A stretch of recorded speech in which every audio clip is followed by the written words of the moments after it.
रोज़गार के सिलसिले में मैं दुनिया के बेशुमार ममालिक में रहा हूँ, लेकिन मेरी ज़िंदगी का ये तजर्बा है कि जो बरकत सऊदी अरब के रियाल के अंदर है वो दुनिया के किसी और पैसे के अंदर नहीं है, किसी और करेंसी में नहीं है।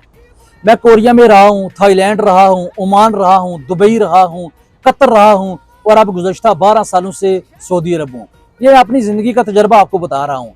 शायद ये अम्बिया की धरती है, यहाँ अल्लाह का घर है, अल्लाह के नबी का घर है। जितनी अपॉर्चुनिटीज़ मैंने यहाँ पे देखी है जॉब के हवाले से या बिजनेस के हवाले से, जितना स्कोप यहाँ पे है वो दुनिया के किसी और खिते में कम से कम मुझे नज़र नहीं आता है। ये जो लोग कहते हैं कि आप यूरोप में चले जाओ, मुझे 2-4 लोगों ने अभी मेरी पिछली पोस्ट पे भी कमेंट्स किए कि यहाँ का फील्डों का बड़ा सख्त सिस्टम है, यहाँ फलां चीज़ का बड़ा सख्त सिस्टम है। भाई आप ये भी तो देखें कि अगर आपने यूरोप में जाना है बाई एयर तो आप 60-70 लाख रुपया आप लगा के जाएंगे।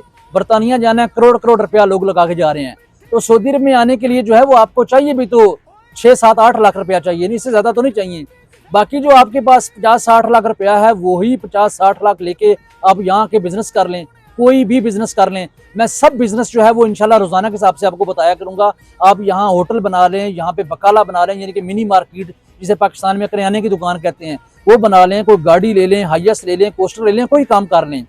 तो बरतानिया पहुंच के आपको वहाँ कोई दरख्तों पे पैसे तो नहीं लगे होंगे, वहां भी जो है आपने बिजनेस सेटल करना है, बिजनेस नहीं करना तो आपने दिहाड़ी लगानी है। इसी तरह यूरोपों के अंदर भी अगर आपने जाना है तो वहाँ कोई आपने जो है वहाँ भी कंपनियों में काम करना है, फैक्ट्रियों में काम करना है, वहाँ भी 12 घंटे आपने ड्यूटी करनी है तो आपने कामयाब होना है। वो ऐसा नहीं है कि वहाँ कोई बना बनाया बिजनेस जो आपको मिल जाएगा। इससे बेहतर है कि आप वहाँ जाने की बजाय यहाँ देखें। हमारा जब कोई परेशानी होती है, टेंशन होती है, कभी जो है जब दिल करता है अल्लाह के अपनी गाड़ी का जो रुख है वो अल्लाह के घर की तरफ कर लेते हैं, मक्का का चक्कर लगा लेते हैं, मदीना का लगा लेते हैं, फैमिलीज को जो है यहाँ पे विजिट करवा लेते हैं, वालदैन को बुला लेते हैं, उम्रा करवा लेते हैं। यार इससे बड़ी सादत कौन सी है। बाकी जो लोग यहाँ के रूल्स रेगुलेशन की बात करते हैं ना, अब वो पहले वाला सिस्टम ही नहीं रहा।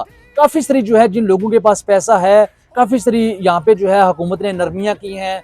अब वो पहले वाला जो कफील सिस्टम होता था ना कि हर चीज़ उनके कंट्रोल में थी, ऐसा वैसा सिस्टम नहीं है। लोग तनख्वाहें खा जाते थे, पैसा हड़प कर जाते थे, ऐसा कोई सिस्टम नहीं है लेकिन बहुत कम है। ऐसा तो पाकिस्तान के अंदर लोग पैसा खा जाते हैं, यूरोप में पैसा खा जाते हैं, बरतानिया में पैसा खा जाते हैं।